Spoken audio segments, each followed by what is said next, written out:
Hi everybody, it's Loon.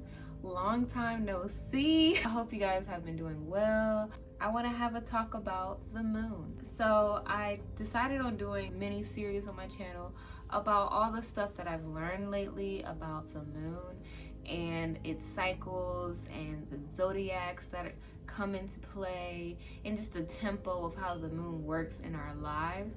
And I thought I'd just have a little introduction before getting really deep into that aspect of it, and just talk about the moon in general and just where it comes from, its history, its lore. All right, so if you're interested, then just keep on watching. So when you think about the moon, you know that it goes through phases. Sometimes you see parts of it, sometimes you see a full moon, sometimes you see like half of a moon, sometimes you don't see it at all. If you learned in science class, we all know that the moon goes through these cycles. The moon is supposed to represent that feminine energy and the flow of life, and just like how everything has a timing and a place for whatever you're doing. The moon, since it's ran by that feminine energy, not only feminine energy but also that subconscious. As you know, the moon has a dark side of the moon, and then you have the light side that is reflected off of the sun. When you look at it in that type of way, the moon has a very shadowy outlook on life. It dives deep within the subconscious realm, the stuff that we don't really see. You know how people talk about it's a different world when it's nighttime. So that's kind of how you would look at the moon. It is a different world when it's dark. When it's at night, you don't really see as clearly. So it's that subconscious side of ourselves that we can tap into, the intuition, the stuff that we don't see physically or feel physically, but we feel it with our feelings and our emotions. So the moon shines light on that underside. It's a very introspective, self-discovery being, very introspective being. So in order to really get in touch with the moon, it will require yourself to just have some alone time, have some quiet time, because the moon isn't as bright and loud as like the sun can be. So as I said, the moon operates in cycles. There are 8 phases of the moon. It goes new moon, waxing crescent moon, first quarter moon or half moon, waxing gibbous moon, full moon, waning gibbous moon, last quarter moon, and waning crescent moon. Now you can kind of go by it more simply if you go by the new moon, the first quarter, full moon, and the last quarter. So that's a little bit more easier to keep track of. But those are the 8, and those are the main 4 that people notice. So those all have different meanings, and if you want to learn more about it, I'll make another video so that I can talk about that deeper and answer some questions that you may have. The first ones that have been known to start a calendar only based off of the moon cycles are the Sumerians. And I hope I'm saying them right. So sorry if I'm starting to butcher stuff up. But the Sumerians were the first ones to start using the moon as a calendar. However, once they started adapting the calendar to the moon, they didn't really pay attention to like the seasons and things like that. So once they noticed that the calendar of the moon was a little bit out of whack with the seasons that they were experiencing, they started to take more note of the actual seasons rather than the calendar of the moon. Also note of Native Americans using the moon as a calendar as well. They use them more so by the month. So whatever the full moon was, they will call it that name throughout the whole month, and it will go based off of what tribe you're in, what you're doing around that time. So for instance, around January, a lot of the wolves will be howling, so they'll call January the wolf moon.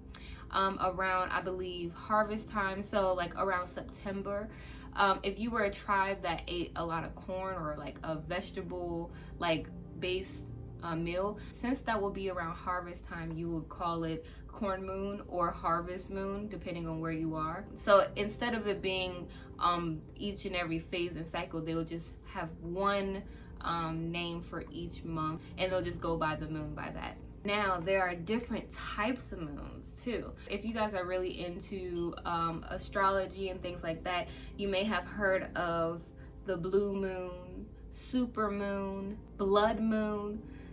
So these are all different types of full moons basically. The blue moon is a second full moon that appears in 1 month, but it barely happens. So as you hear the saying, like, once in a blue moon, it's really rare to see it, but that's kind of where that phrase comes from, if you ever wondered. Now the super moon, it became popular actually in 1979. It happens when the moon is at its closest point towards Earth's orbit. So it looks really, really big, basically.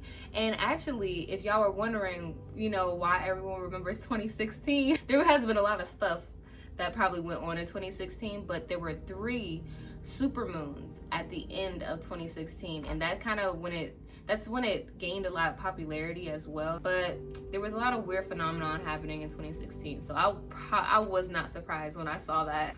Now the blood moon, it's another name for hunter moon actually. Traditionally in October, that's when things will get a little bit cold, people will start hunting more. It's also when the moon rise is close to the sunrise, so then it gets this reddish tint on the moon right before it sets. But nowadays it's described around the lunar eclipses. When a lunar eclipse is happening, the sun is blocked by the earth, and the indirect sunlight that bounces off of the Earth's atmosphere hits the moon, and it gives this reddish orange tint to the moon when that happens. Now the moon in different cultures as well. There's of course a lot of moon lore, as civilizations were very new to the earth, and the nature around them and surrounding them were more in touch and more in sync with that side of themselves.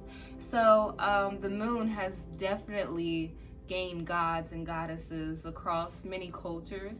I'm gonna name a couple of them, but you can look it up and there's hella, okay? There's hella. The moon is more so known as a feminine energy, so you can tell that they have a lot of goddesses. However, I did not know that there were moon gods as well. And they usually say it's maybe because courtship back then would be more easier at moonlight, because you would be a little bit more romantic when there's a full moon out, etc. A couple of known ones, there's a Roman moon god, Diana. She's a maiden and a huntress and the guardian of new life. Usually full moon deities are the symbols of fertility, abundance, motherhood. There is a Greek goddess, Selene, sister to the sun god Helios, and her name is the root word of selenology, the scientific study of the moon.